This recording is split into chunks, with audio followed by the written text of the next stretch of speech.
vous le dis, je le répète encore, nous les connaissons, nous connaissons leur objectif, hein, ça fait rire, nous savons qui les guide, qui les pousse, qui les paye pour ça. Et pourquoi ils le font, et contre qui, c'est dans le dialogue, nous le savons très bien. Comment peut-on changer une équipe hein, qui gagne? On ne peut pas. Seydina Diallo, bien sûr, n'est pas arrivé au pouvoir, mais Seydina Diallo, on a vu les 3 élections présidentielles. Il les a gagnées. Il les a gagnées. Franchement, honnêtement, sérieusement. Si nous allons sur le terrain rationnel, il les a gagnés. Il a été truché. N'est-ce pas? Et tout le monde le sait qu'il a été truché. Même ces traîtres maintenant qui se réclament de réformateurs dans l'UFDG, ils le savent que le parti a été truché plusieurs fois. N'est-ce pas? Voilà, bonsoir mesdames, mesdemoiselles, messieurs, bonsoir Nabidaï Kamara depuis Bruxelles, chers compatriotes guinéens. Très bien, pour commencer, chers compatriotes guinéens, alors je parle, disons, des réformateurs dans l'IFDG. Donc aujourd'hui, j'ai écouté un discours de la part d'un certain Joaquim Bamba, ou non seulement un certain, je crois qu'il est le nouveau porte-parole, ou on parle de porte-parole des réformateurs dans l'UFDG, je dis bien des réformateurs, y a-t-il dans l'UFDG? Alors moi ça m'étonne, bon, de toute façon je vais dire ainsi, n'est-ce pas? Alors c'est de la part d'un certain, je crois, qui s'est dit être porte-parole, il s'appelle Issa, Nabi Issa, je cherche le nom. Excusez-moi, je sais ce nom. Voilà, c'est un certain Nabi Idrissa Diallo. Nabi Idrissa Diallo, qui s'est dit être le porte-parole du mouvement de réformateurs de l'UFDG. Très bien, chers compatriotes guinéens. Voilà, alors, pour commencer l'analyse, n'est-ce pas? Alors, moi, d'abord, c'est une surprise pour moi. On parle des réformateurs de l'UFDG. Donc, alors, mais c'est quoi une réforme? Réforme, quand on parle de réforme, il y a plusieurs formes de réforme, n'est-ce pas? On parle de réforme au niveau d'un parti politique. On parlera de réforme institutionnelle, réforme administrative, ou réforme même, je dirais, électorale. N'est-ce pas? Alors, il y a réforme constitutionnelle, ça c'est au niveau de l'État, par exemple. Maintenant, nous sommes dans le cadre d'un parti politique. Très bien. Alors, ça c'est une réforme. Et quand on parle de réforme, donc il est question tout simplement. Alors, voilà, une réforme, c'est une question d'amélioration, disons, de la manière, disons, comment le parti, en fait, se comporte ou le parti est dirigé. N'est-ce pas? Alors, c'est cela, on tente de quitter d'un point A médiocre vers un point B où en fait il y a l'amélioration. Donc on fait une réforme. On quitte le plan A, le point A qui est beaucoup plus opaque, médiocre. On va vers un point, disons, amélioré, beaucoup plus, je dirais, transparent, ou une gestion transparente, n'est-ce pas? Très bien, chers compatriotes guinéens. Alors, d'abord, moi, je suis quand même étonné quand on parle de réformateurs, parce que ceux-là qui sont derrière, disons, cette appellation réformateur de l'UFDG, alors, ce sont Joaquim Bamba Milimono, c'est Selou Baldé, c'est Ousmane Gawal Diallo et tant d'autres, qui se disent réformateurs dans l'UFDG, ou se nommer Nabi Idrissa Diallo. N'est-ce pas? Ils sont des traîtres, s'il vous plaît. Ils sont des traîtres, je vais expliquer tout à l'heure en profondeur. Ils sont des traîtres.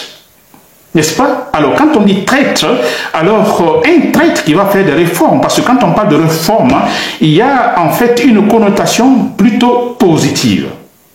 Quand on parle de réforme, franchement, ça a une connotation positive. On a l'impression, en fait, c'est le bien. Le bien pour l'institution, le bien pour la formation politique. Vous imaginez? Alors, quand on dit traite, ça a une connotation purement négative. Alors, on a des traites avec la connotation négative qui vont essayer de faire des réformes, s'il vous plaît, réformes qui a une connotation positive. Est-ce possible? C'est impossible. C'est impossible, s'il vous plaît. Voilà pourquoi, ça c'est ma surprise, vous voyez, mais bon, vous le savez très bien. Mais je vais lire le contenu de ce discours de ces traîtres. Ce sont des traîtres. Ils n'ont pas honte, s'il vous plaît. Alors, je vais lire un discours de leur porte-parole entre guillemets, des réformateurs de l'UFDG, Nabi Idrissa Diallo. Alors voilà, qu'est-ce qu'ils disent? Je vais lire. Allez, nous sommes dans une zone de turbulence inédite, c'est eux qui le disent, qui se disent réformateurs. Ils disent que nous sommes dans une zone de turbulence inédite. L'histoire politique de la Guinée nous enseigne que, disons, de grands partis politiques, jadis puissants et influents, ont disparu ou ne subsistent aujourd'hui que par leur nom et, disons, dans les mémoires collectives. faute d'avoir su préserver leur unité et leur cohésion. Nous ne laisserons pas l'UFDG subir cette triste réalité. Ces propos sont de Nabi Idrissa Diallo, porte-parole du mouvement des réformateurs de l'UFDG. Très bien. Alors ensuite, j'ai aussi, dans le même cadre, j'entends aussi, c'est Joachim Bamba, qui parle de si l'UFDG, c'est une menace en fait, c'est traître. Alors c'est une menace, mais ça fait rire quand même parce que c'est le gros maçon, et ce sont des menteurs. Nous avons la conclusion dans la tête, nous savons là où ils vont, nous savons qui les guide, vous comprenez, nous savons leur objectif, donc ça fait rire, ce sont des menteurs, n'est-ce pas? Et voilà ce que Joachim Bamba, l'autre traître, dit. Il dit, si l'UFDG s'entête, ça c'est en rapport avec la récente décision judiciaire, n'est-ce pas, disons, suite à la plainte Ousmane Diallo contre le parti pour son réintégration, s'il vous plaît. Voilà, il dit, je cite, si l'UFDG s'entête à ne pas respecter la décision judiciaire, elle s'expose éventuellement à un retrait d'agrément. C'est-à-dire que l'UFDG, si elle ne respecte pas la décision, disons, du tribunal, cette décision judiciaire, alors elle pourrait perdre, disons, son agrément, ne plus être un parti politique. N'est-ce pas? Alors, et dans son communiqué de Joachim, qui dit très clairement que bon, il est question aussi dans cette décision judiciaire, alors il est question de la réintégration de l'UFDG. Donc l'UFDG ne doit, dans l'UFDG ne doit pas s'opposer, n'est-ce pas? Et il est question de créer tout de suite un comité ad hoc, n'est-ce pas? Une communauté ad hoc, n'est-ce pas? Alors ça signifie un comité ad hoc, ça signifie tout simplement, alors un groupe de personnes donc qui sera là, un groupe qui sera créé, un petit comité qui sera créé pour gérer les affaires, disons, de manière temporaire, n'est-ce pas? Voilà, pour le moment, n'est-ce pas? À un moment donné, de façon temporaire. Donc un comité ad hoc. Donc il est question pour Joachim Bamba Milimono que alors l'UFDG, qu'on appelle la direction politique doit accepter effectivement cette proposition, n'est-ce pas, cette suggestion de créer un comité ad hoc qui va gérer, parce qu'ils se disent il y a la crise, n'est-ce pas? Donc ce comité sera créé, ce comité ad hoc sera créé pour gérer momentanément cette crise, selon eux, cette crise qui frappe l'UFDG. N'est-ce pas? Très bien. Voilà, ça c'est dans leur communiqué. Voilà, ils se disent réformateurs. Alors, je vous ai dit tout de suite, c'est quoi la réforme, les types de réformes. Alors, si nous voyons leurs revendications, il est question, disons, de réforme institutionnelle ou même, disons, administrative. Ça fait rire, s'il vous plaît, ça fait beaucoup rire parce que, je vous le dis, je le répète encore, nous les connaissons, nous connaissons leur objectif, ça fait rire, nous savons qui les guide, qui les pousse, qui les paye pour ça. Et pourquoi ils le font? Et contre qui? C'est dans le dialogue, nous le savons très bien. N'est-ce pas? Et voilà, la finalité, c'est pour que Mamadou Doumbouya seul danse sur la piste politique en Guinée, qui est le seul leadership politique en Guinée. C'est cela, chers compatriotes guinéens. Alors, donc vous l'avez compris. Alors moi, je reviens quand il parle de crise. Alors moi, je me dis, quelle crise? Je répète toujours parce que vous vous rappelez, j'ai toujours fait, peut-être la troisième fois, j'ai fait une direct sur un cas qui intéresse où le truc Joachim Bamba est impliqué. N'est-ce pas? Alors moi, ça me fait toujours rire quand on parle de crise dans l'UFDG.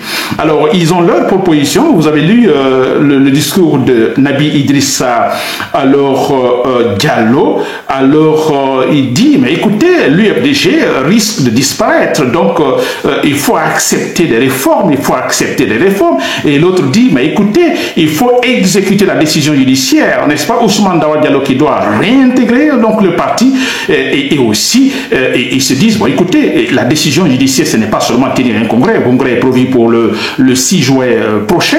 Alors ils se disent, non, écoutez, ce n'est pas seulement, disons, ce congrès, mais il est question également finalement tout de suite de créer un comité ad hoc, n'est-ce pas, de réintégrer Ousmane Diallo, créer un comité ad hoc qui va gérer en fait les affaires de parti avant le congrès, le prochain congrès. Ça fait rire, hein, c'est plus en politique, mais bon, écoutez, ils ne savent même pas faire de la politique parce que nous savons là où ils vont.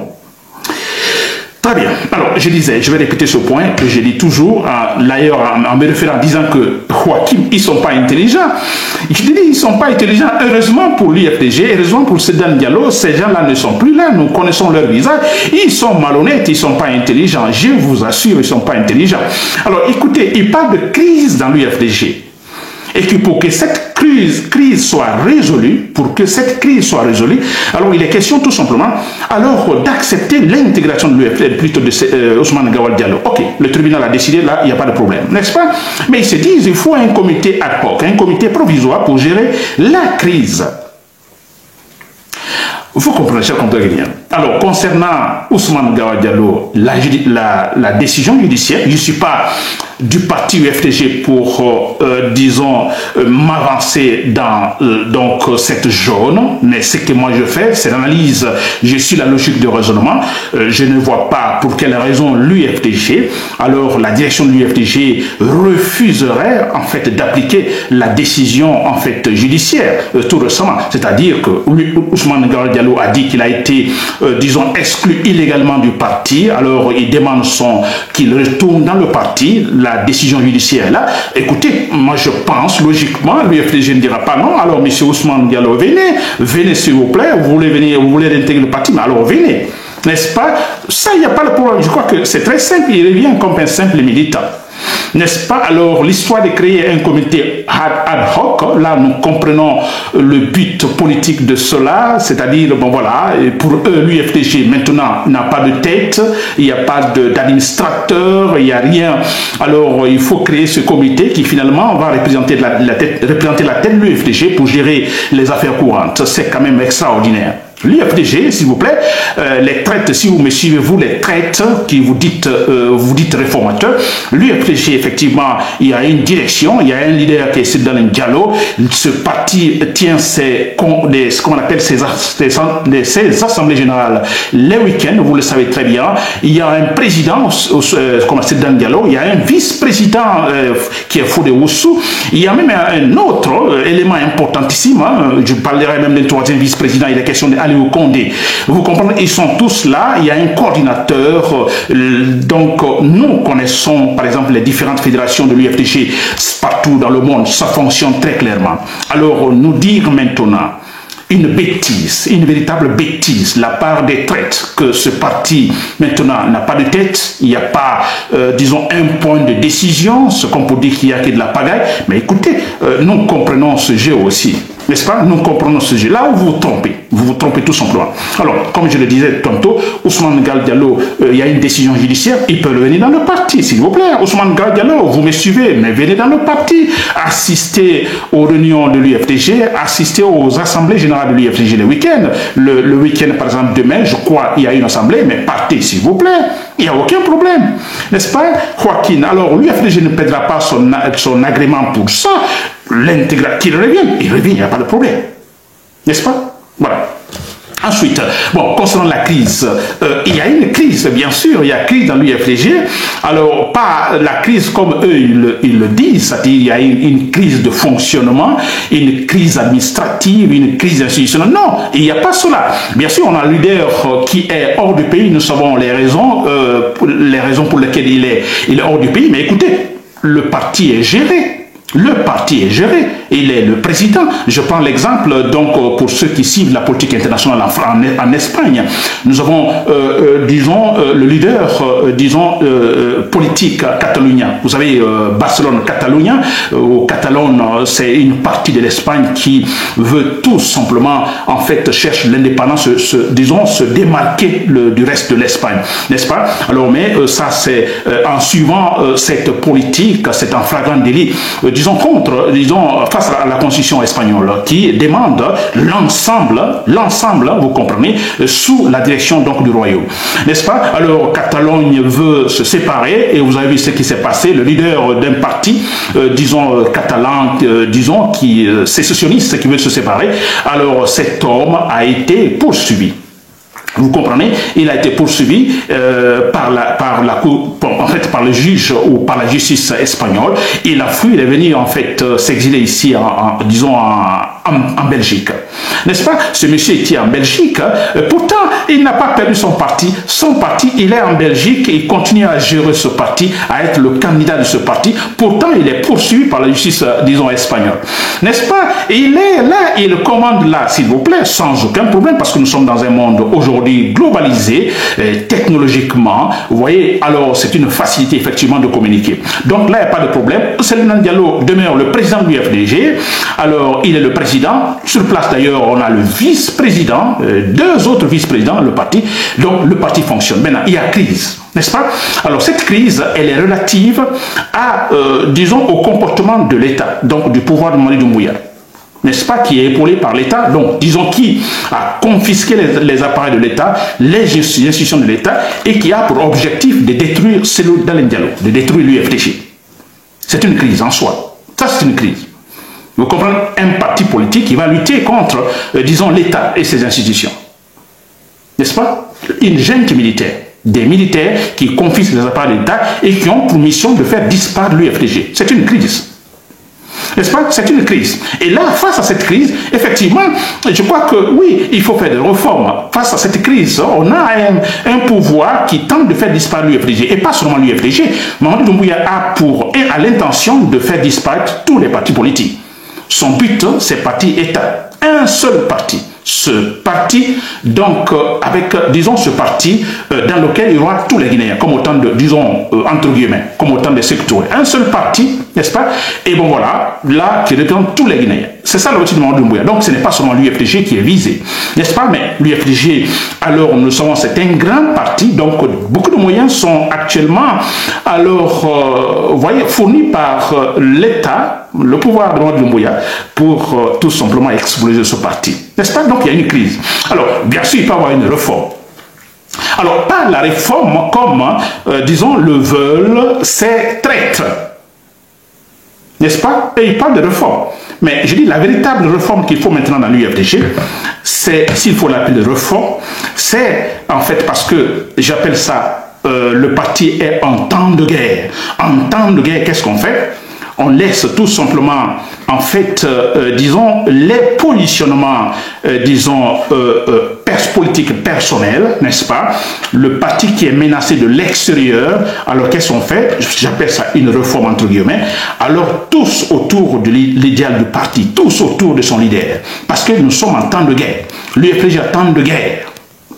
N'est-ce pas? Alors, la seule réforme possible, j'ai dit, c'est cela. Mobiliser tous les citoyens, plutôt tous les militants du parti, derrière son statut, derrière son idéal, derrière, disons, son leader, c'est Dalein Diallo. C'est cela.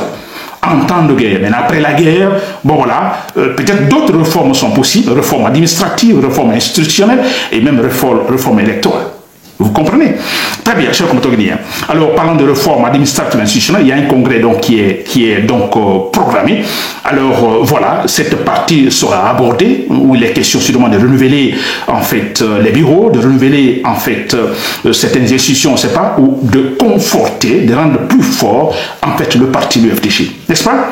Très bien, ça, c'est cette réforme qu'il faut dans l'UFDG. Parce que le parti est attaqué de l'extérieur. Il n'y a aucun problème imminent, je dis bien imminent dans le parti, alors qui puisse pousser à des réformes administratives, à des réformes, disons, institutionnelles. Je ne trouve pas, je ne vois pas. Le parti va très bien. Je l'ai dit l'autre fois, en fait, comment peut-on changer une équipe qui gagne? On ne peut pas. Cédric Dalein Diallo, bien sûr, n'est pas arrivé au pouvoir, mais Cédric Dalein Diallo, on a vu les 3 élections présidentielles. Il les a gagnées. Il les a gagnées. Franchement, honnêtement, sérieusement, si nous allons sur le terrain rationnel, il les a gagnés. Il a été truché. N'est-ce pas? Et tout le monde le sait qu'il a été truché. Même ces traîtres maintenant qui se réclament de réformateurs dans l'UFDG, ils le savent que le parti a été truché plusieurs fois. N'est-ce pas? Alors, on a un parti qui gagne. N'est-ce pas? Un parti qui gagne. Et le combat qu'il faut mener, c'est au niveau de l'État, se battre, forcer l'État, forcer le pouvoir à respecter le processus démocratique, à se battre pour qu'il y ait une bonne gouvernance, à faire une véritable refondation. N'est-ce pas? Que quand il y a des élections, alors que celui-là qui gagne, qu'il le gagne réellement sur le terrain, qu'il le gagne réellement, s'il vous plaît, et non à travers le vol. Voilà. Alors, j'espère qu'il nous fait comprendre, chers compatriotes guinéens. Je ne veux pas terminer ce point sans m'adresser à vous, à tous les militants de l'UFDG. Vous avez écouté ces traites, c'est du gros mensonge, de début à la fin, gros mensonge. Parce que leur chef, ils se disent réformateurs, leur chef, qui est Ousmane Gawal Diallo, il a été très clair, il a dit très clairement, ostensiblement, que il veut la tête de l'UFDG, il veut la présidente de l'UFDG. Mais que lui ne sera pas candidat. Mamadi Doumbouya est son candidat.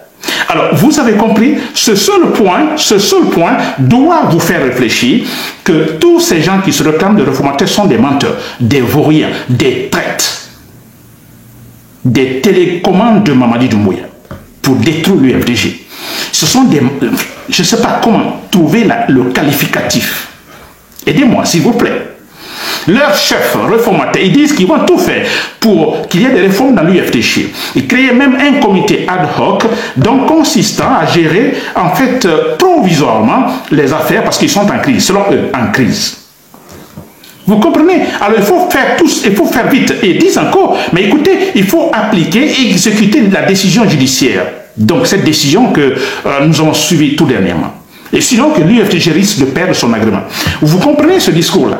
Alors il y a soit autre discours de leur chef qui dit, bon écoutez, moi je vais l'UFDG, mais c'est pour donner à Mamadi Doumbouya. Mais s'il vous plaît, s'il vous plaît, s'il vous plaît.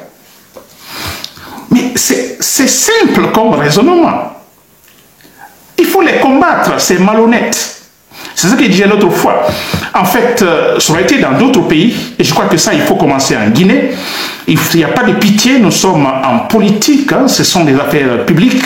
Et s'il vous plaît, ils ont tué pas mal de gens, ces traites n'ont pas honte. Combien de militants de l'UFDG ont été tués pour la politique par Alpha Condé et maintenant par Mamadi Doumbouya? Combien de gens ont été tués? Ces gens-là, ils n'ont pas honte. Ils n'ont pas honte. C'est pourquoi je me dis, nous devons finalement rentrer dans cette autre catégorie de combat ou cette autre forme de combat, éliminer physiquement ces traites, s'il vous plaît, à travers des attentats ou des attaques personnelles. Nous les abattons maintenant, c'est pour la politique. Il y a combien qui sont morts et combien vont mourir après? Mais c'est vrai, vous avez vu, Mamadi Doumbouya, c'est la force physique.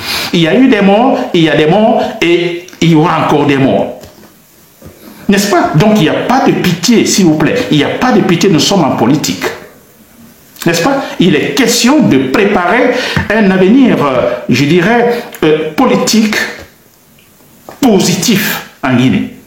Une Guinée qui sera dotée d'une véritable structure politique solide et consolidée, transparente, s'il vous plaît. C'est cela. Et pour l'avoir, partout dans le monde où il y a aujourd'hui les grandes démocraties, ils sont arrivés là où ils sont aujourd'hui, où tout est politiquement stable, mais c'est à travers de véritables combats, des efforts fournis. Et pourquoi pas, nous en Guinée, des traits qui nous retardent. Ils sont dans le mensonge total, dans le déni total, mais c'est extraordinaire. Je disais l'autre fois qu'un même un collégien, je dis bien un collégien, qui essaye d'écouter ces gens, il les comprend tout de suite et il se mettra dans un état second. Il est question, je dis bien, il est question, ces traites comme se nommer Joachim Bamba, je dis bien, il faut que nous rentrions dans cette situation, cette forme de combat, les éliminer un à un, physiquement. Joachim Bamba, Ousmane Gawal Diallo, Selou Baldé et qui d'autres, tous, un à un, nous les éliminons physiquement. On dira c'est méchant Nabil Kamara. Oui, écoutez, moi Nabil Kamara, je vais passer. Beaucoup étaient là, ils sont battus pour la Guinée, ils sont partis. Je vais partir aussi, hein. Nous allons passer s'il vous plaît. Mais le plus important, moi peut-être dans ma tombe là-bas, si je devais me réveiller, la question que je poserais, comment est l'état de la Guinée? Sommes-nous finalement dans une Guinée avec une structure politique solide et consolidée? Et puis me retourner dans la tombe, s'il vous plaît. C'est cela. N'est-ce pas? Pas de pitié, chers compatriotes. Voilà, j'en ai fini pour ce point.